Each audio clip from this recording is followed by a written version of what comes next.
ये जो बात है तो लोग अपने हृदय में एक सुंदर राम की आसन बिछा करके रखते हैं, काहे कि अपनी जिज्ञासा की, अपनी भक्ति भाव की, तो राम सबके अंदर विराजे।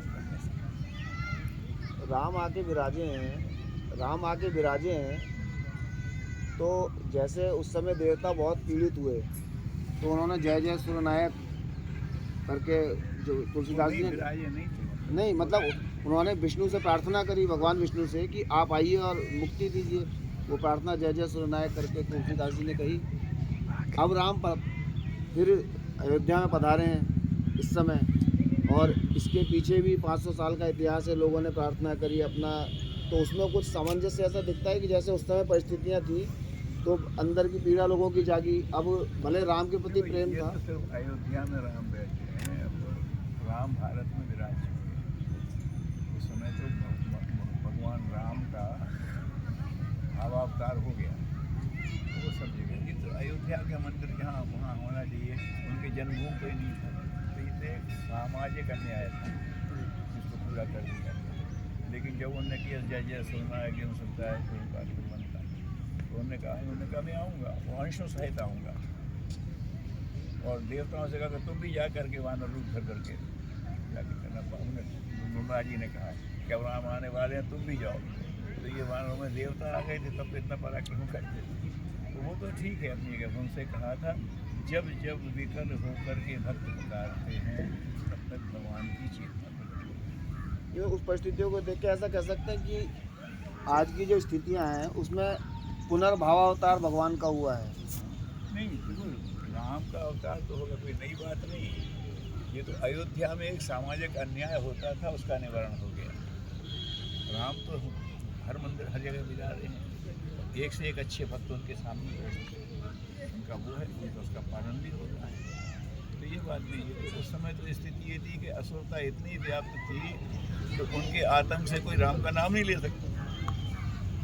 ऐसी खराब स्थिति है ना, कि रावण के यहाँ चाहो तो राजा जो करे उसका यज्ञ विध्वंस कर दो।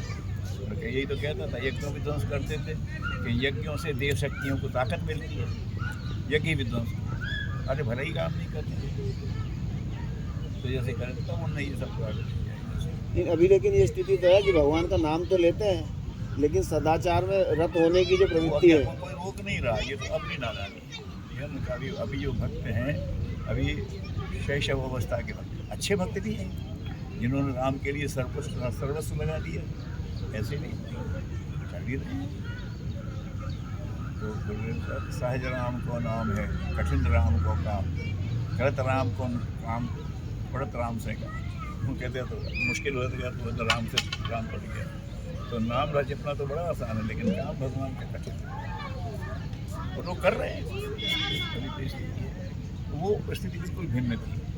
अब कोई बाहर ऐसा नहीं कहता कि राम का नाम लो। अब ये तो हमारी अनमेच्योरिटी है कि हम नाम लेते रहते हैं, भाव उठते ही नहीं है, उतना ही हमें लाभ भी नहीं मिलता जो करने की बात। उनका भगवान बड़ी शक्ति होती है। उनका कबीरदास जी का एक है, वो कमाल विभक्त थे। तो किसी ने कहा कि साहब हम तोड़ हो गया है उसको भगाने को, तो उन्होंने कहा लो मैं लेता हूँ, राम बोल करके जल दे दिया, उन्हें छिड़का, चंगा हो गया। लोगों ने कहा साहब कमाल ने तो कमाल कर दिया, कबीर को सुनना मिली। उन्हें बूढ़ा बन से कबीर का उपजे कूट कमाल। राम की इतनी हैसियत मान रहे हैं। लो मैं राम नाम पढ़ के देता हूँ, पूरे गांव पे छिड़क देना, उस गांव में कोई नहीं रहे। तो ये ऐसा कोई गलत नहीं किया था कबीर रही तो कमाल में, लेकिन राम का अमूल्य इतना सा है कि राम बोलो तो एक कहा ठीक होगा। तुम राम की शक्ति समझे कहाँ? कबीर को लगा मेरा बेटा ये भी राम का महत्व नहीं समझ रहा है।